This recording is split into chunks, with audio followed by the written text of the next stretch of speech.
सनातन धर्म एकमात्र ऐसा धर्म है जो जीवन को जन्म से मृत्यु तक उत्सव और आनंद के साथ मनाने की सीख देता है। उस वजह से सनातन के खिलाफ बहुत षड्यंत्र चल रहे हैं। तो बागेश्वर धाम महाराज तो बहुत अच्छा काम कर ही रहे हैं और हम भी इसी दिशा में काम कर रहे हैं कि सनातन धर्म जो है वो आत्मा के आनंद का विषय है। हमारा जिस संविधान को हम इस वक्त मान रहे हैं उस संविधान में जब धर्मनिरपेक्षता है तो मेरा सनातन आज सरकारी क्यों है? तो हम सनातन के सरकारीकरण का सख्त विरोध करते हैं और सनातन धर्म को कतई सरकारी नहीं मानते हैं। यदि सनातन धर्म को सरकारी बनाना है तो इस राष्ट्र को भी हिंदू राष्ट्र बनाना होगा। जय श्री राम, कैसे हैं आप लोग? मैं हूँ दीक्षिका मौर्य और सनातन संस्कृति टीवी में आप सबका स्वागत है। अभी इस समय प्रदीप मिश्रा जी महाराज की कथा चल रही है कोटेश्वर धाम में और अभी हम लोग बैठे हुए हैं कोटेश्वर धाम के पुजारी जी रविंद्र भारती जी के साथ और इनसे बहुत सारे मुद्दों पे हम लोग बात करेंगे। एक चीज़ और जानेंगे कि सनातन धर्म को आज के समय में कैसे उसका प्रचार किया जा सकता है, कैसे लोगों तक जन जन तक सनातन धर्म को पहुंचाया जा सकता है और हमारे मंदिरों की रक्षा कैसे की जा सकती है। दूसरी बात हम जानेंगे रविंद्र भारती जी से कि वो प्रदीप मिश्रा जी महाराज के बारे में क्या सोचते हैं। तो चलिए बात करते हैं रविंद्र भारती जी महाराज से और जानते हैं सनातन धर्म के बारे में। जय श्री राम। जय श्री राम। सनातन धर्म की जय हो। सनातन धर्म के बारे में आपने बात की है। सनातन धर्म एकमात्र ऐसा धर्म है जो जीवन को जन्म से मृत्यु तक उत्सव और आनंद के साथ मनाने की सीख देता है। और रही वर्तमान समय में सनातन धर्म की रक्षा की बात, तो और उसके साथ में आपने प्रदीप जी मिश्रा जी के बारे में भी पूछा, तो दोनों को एक साथ जोड़ के मैं बता देता हूँ कि प्रदीप जी मिश्रा ने जो लोगों को सनातन से जोड़ने का काम किया है वो वंदनीय है और इस प्रकार के प्रयास होते रहना चाहिए। और सनातन धर्म को वास्तविक रूप में यदि बचाना है तो उसके पौराणिक रूप को हम सभी को मिलकर संरक्षित करना होगा। सनातन की जो संस्कृति है, जो परंपरा है, जो मठ मंदिर है, उनकी रक्षा उनके उसी स्वरूप में करना होगी। तो उससे हमारे सनातन से हर व्यक्ति जो थोड़ा बहुत भी दूर हुआ है वो पुनः जुड़ जाएगा, क्योंकि सनातन एक ऐसा चुंबक है कि जिसके बारे में यदि कोई भी लोहा थोड़ा सा भी जानेगा, कोई कण भी, तो वो सनातन की ओर खिंचा चला आएगा। मेरा पहला सवाल, तो आप कोटेश्वर धाम के बारे में कुछ बताइए हमारे दर्शकों को। कोटेश्वर धाम एक अति प्राचीन रमणीय भगवान शिव का स्थान है जिनकी स्थापना लगभग 1700 वर्ष पूर्व श्री सुकाल भारती जी महाराज ने देव परंपरा से आकर हमारे पूर्वज रहे हैं। उन्होंने, उनके बारे में ऐसा कहा जाता है कि उन्होंने स्थापना से पहले यहाँ पर जल की व्यवस्था नहीं थी। वो स्वयं सोरम घाट से जल लाकर भोलेनाथ का अभिषेक करते थे। फिर उन्होंने जब 501 विक्रम संवत में जीवित समाधि ली तो उनकी समाधि और तपस्या से प्रसन्न होकर माँ गंगा स्वयं, आप ऊपर देखेंगे सुकाल भारती जी की जहाँ पर समाधि है, उसके सामने हमारे इस जल के लिए, जहाँ जल की बहुत कमी है हमारे क्षेत्र में 10-12 किलोमीटर में, वहाँ 1.25 फीट के कुंड से ये जो आप जितना भी झरना वगैरह देख रहे हैं ये सारा पानी वहीं से आता है। तो ये बाबा कोटेश्वर धाम की कृपा और सुकाल भारती जी की तपस्या का प्रताप।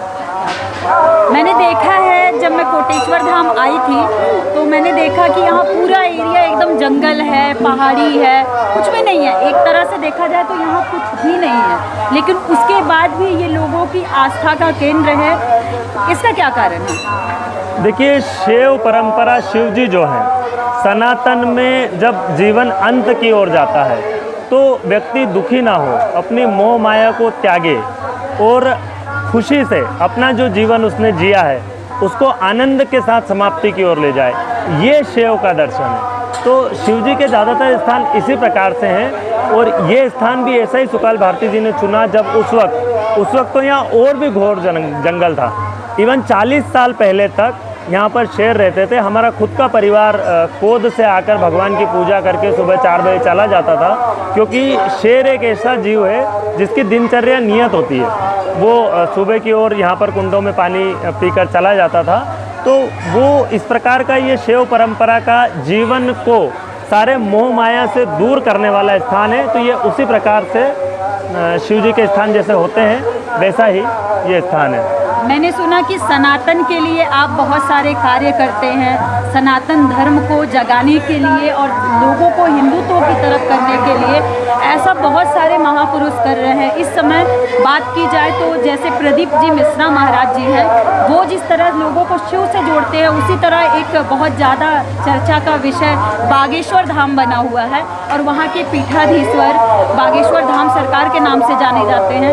वो लोगों को सनातन से और बालाजी से जोड़ रहे हैं। इस वजह से पूरी देश के लोग उनके पीछे ही पड़ गए हैं। लोग उन्हें ढोंगी, पाखंडी, ना जाने क्या क्या बोलते हैं। इसके बारे में एक महंत का, एक पुजारी का क्या कहना है? बागेश्वर धाम महाराज के चरणों में वंदन।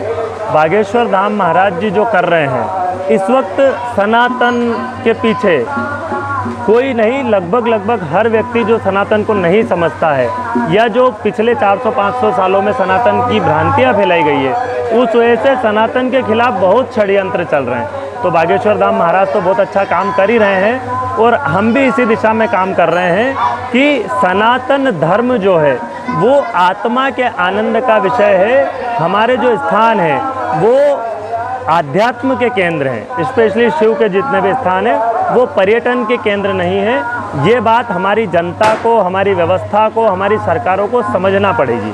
तो इसीलिए मेरा एक आपके माध्यम से सभी लोगों से प्रश्न है कि हमारा जिस संविधान को हम इस वक्त मान रहे हैं, उस संविधान में जब धर्मनिरपेक्षता है तो मेरा सनातन आज सरकारी क्यों है? तो हम सनातन के सरकारीकरण का सख्त विरोध करते हैं और सनातन धर्म को कतई सरकारी नहीं मानते हैं। यदि सनातन धर्म को सरकारी बनाना है तो इस राष्ट्र को भी हिंदू राष्ट्र बनाना होगा।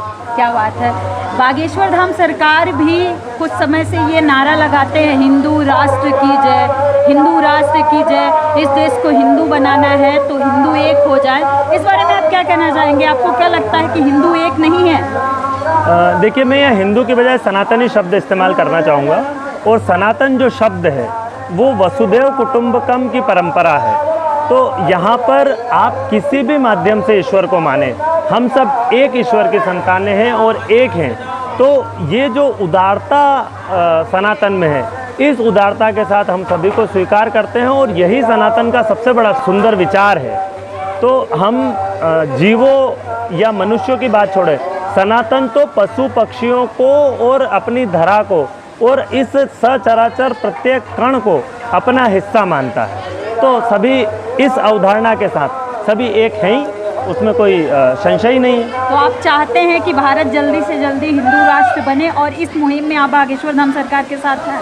हम सनातन की विचारधारा को उसके मूल स्वरूप में जो भी आगे बढ़ाता है सभी के साथ। मैं कोटेश्वर धाम के पुजारी जी से एक और सवाल करना चाहूँगी कि इस समय उज्जैन में जो महाकालेश्वर, महाकाल भगवान का बहुत ही ज़्यादा माना जाना मंदिर है, एक तीर्थ स्थल है, वहाँ पे शुल्क की व्यवस्था कर दी गई है कि अंदर अगर मंदिर में भगवान भोलेनाथ का दर्शन करना है तो आपके शुल्क लगेंगे कुछ, ठीक है ना? उसके बारे में आप क्या कहना चाहेंगे? आपको नहीं लगता कि ये भगवान के साथ और भगवान और भक्तों के बीच में आने का एक तुच्छ प्रयास कर रहे हैं लोग?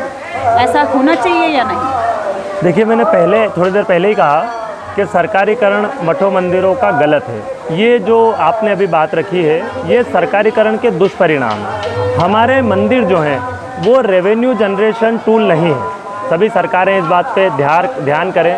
जो हमारे थिंक टैंकर्स हैं, जो हमारे नीति निर्धारक लोग हैं, वो इस बात को समझें कि हमारे मंदिर रेवेन्यू जनरेशन के लिए नहीं है और हमारे सनातन के स्थान किसी भी प्रकार से बिकाऊ नहीं है। आपको शुल्क लगाना है वो आप टैक्स के रूप में लगाइए, किंतु दर्शन के लिए शुल्क देना, वहाँ से हमारी आस्था पे प्रश्न खड़ा होता है। लोग जो अपने पास आ रहा है, यदि किसी के पास पैसा नहीं है तो यदि उसको दर्शन में पैसा कहीं बीच में आता है तो सनातन धर्म में जब जात पात लिंग बीच में नहीं आता है तो आर्थिक स्थिति किस प्रकार आ सकती है, ये सनातन विरुद्ध कार्य है। मैं बिल्कुल इसको स्वीकार और समर्थन नहीं करता। अगर बात भोलेनाथ की जाए तो भोलेनाथ को अवघड़ कहा जाता है। कहा जाता है कि जिसको पूरी दुनिया ठुकरा देती है, चाहे वो आप सर्प ले लीजिए, चाहे आप वो ये जो फूल चढ़ता है, धतूरा ले लीजिए, जो भी है, जिसका पूरी दुनिया तिरस्कार कर देती है, जिसको पूरी दुनिया एक्सेप्ट नहीं करती है, वो भोलेनाथ सबको एक्सेप्ट करते हैं। पूरी दुनिया से जो तिरस्कृत लोग हैं, बहिष्कृत लोग हैं, उनको भी हमारे भोलेनाथ एक्सेप्ट करते हैं। लेकिन भक्त और भगवान के बीच में आज के समय में ऐसा महाकाल में ही नहीं है, ऐसा बहुत सारे मंदिरों में हमारे देश में, ये हम लोग के लिए बहुत भय होने का विषय है कि हमारे भगवान और भक्त के बीच में लोग आ रहे हैं, सरकारें आ रही हैं। तो भोलेनाथ को भी तो लग रहा होगा ना। आप इसके बारे में क्या कहना चाहते हैं कि भोलेनाथ क्यों नहीं कर रहे हैं ऐसी चीज़ें कि ऐसा हो ही ना? देखिए, भोलेनाथ तो कर रहे हैं, बाकी ईश्वर की एक व्यवस्था होती है। ईश्वर ने व्यक्ति को यहाँ पर बिठाया है, व्यवस्था दी है। वो जब दुष्कर्म करता है तो उसके फल भी कहीं ना कहीं फलित हो गए। आज सनातन के साथ जो उसका विघटन या यह कह लें कि उसके साथ जो गलत चीज़ें हो रही, वो इन्हीं कुप्रवृत्तियों के कारण हो रही हैं। तो ये इस तरीके की जो चीज़ें हैं, अंत्योदय वाली जो बात है या समाज के अंतिम व्यक्ति की बात है, वो शिव अपने मूल स्वरूप में करते हैं। तो ये तो हमारे सनातन का, मैं पहले भी कह चुका हूँ कि सनातन का मूल ही ये है कि हर सनातनी एक स्तर पे है। हमारे सनातन में कभी भी किसी भी प्रकार का कोई वर्गीकरण नहीं था भगवान के सामने। तो इसलिए व्यवस्था करने वाले सभी लोगों से मेरा आग्रह है, हमारे कोटेश्वर धाम में इस प्रकार का किसी प्रकार का कोई भेदभाव किसी भी आधार पर किसी के साथ नहीं होता है। ऐसा हर जगह हो, जहाँ भी जो भी व्यवस्था देख रहे हैं वो इस चीज़ को जाने समझे, क्योंकि जब ईश्वर भेद नहीं करता है तो हमें भेद करने का कोई अधिकार नहीं। महाराज जी, आजकल के युवा पीढ़ी जो है, आजकल के बच्चे जो हैं, वो सनातन धर्म को, मूर्ति पूजा को और हमारी जितनी भी विधियां होती हैं उन सब को बोलते हैं कि ये ढकोसला है या ये अंधविश्वास है, उस पर बिलीव नहीं करते हैं। तो आजकल ऐसा क्या किया जाए, ऐसे कैसे उनके सामने प्रस्तुत किया जाए कि वो लोग सनातन को माने, मूर्ति पूजा को माने, हमारे वेद शास्त्रों को माने? आज के बच्चों को आप क्या सीख देना चाहेंगे, क्या बताना चाहेंगे? देखो, हमारा ही एकमात्र धर्म है जो निर्गुण, सगुण और सगुण निर्गुण सारी व्यवस्थाओं को स्वीकार करता है। आप आत्म केंद्रित होकर भी सनातन को मान सकते हैं। युवा अगर सनातन से जुड़ना चाहता है, अगर उसको मूर्ति में विश्वास नहीं है, तो वो अपने आप को बेड के अंदर देखे, सनातन वहाँ भी मिलेगा आपको। सनातन धर्म जो है वो महसूस फील करने की चीज़ है। तो इसलिए जब हम ये बात युवाओं तक रखेंगे तो युवा निश्चित रूप से सनातन से जुड़ेगा और जुड़ रहा है। ठीक है, वो अंतर्मन में देखने के लिए आज के टाइम में उनके पास ना वक्त है ना समय है, ठीक है ना, वो समझते ही नहीं, उस चीज़ों को अंधविश्वास का नाम देते हैं और सनातन धर्म जैसा कुछ नहीं है। सो कॉल्ड सेकुलर सोच वाले लोग, इन सब की वजह से हमारे सनातन धर्म की बहुत हानि होती है। तो कुछ ऐसा उपाय बताइए कि लोग हमारे सनातन को आसानी से एक्सेप्ट कर सकें। देखिए, सनातन में कोई शॉर्टकट नहीं है।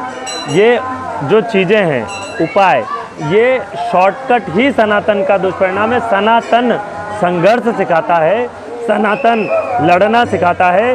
भगवान कृष्ण चाहते तो बिना महाभारत के भी निर्णय हो सकता था, पर सनातन ही एक धर्म है जो कर्म करके और पुरुषार्थ करना सिखाता है। तो युवाओं, यदि आपको धर्म में विश्वास की कोई कमी है तो आप पहले जुड़ के देखो, आप छोड़ ही नहीं पाओगे। क्या बात है। धन्यवाद महाराज जी, अपना इतना कीमती समय देने के लिए। ऐसे ही मेरे चैनल पर बने रहिए, सनातन धर्म के बारे में सारी खबरों के लिए चैनल को लाइक सब्सक्राइब करना मत भूलिए। कोटेश्वर महादेव की जय। जय श्री राम।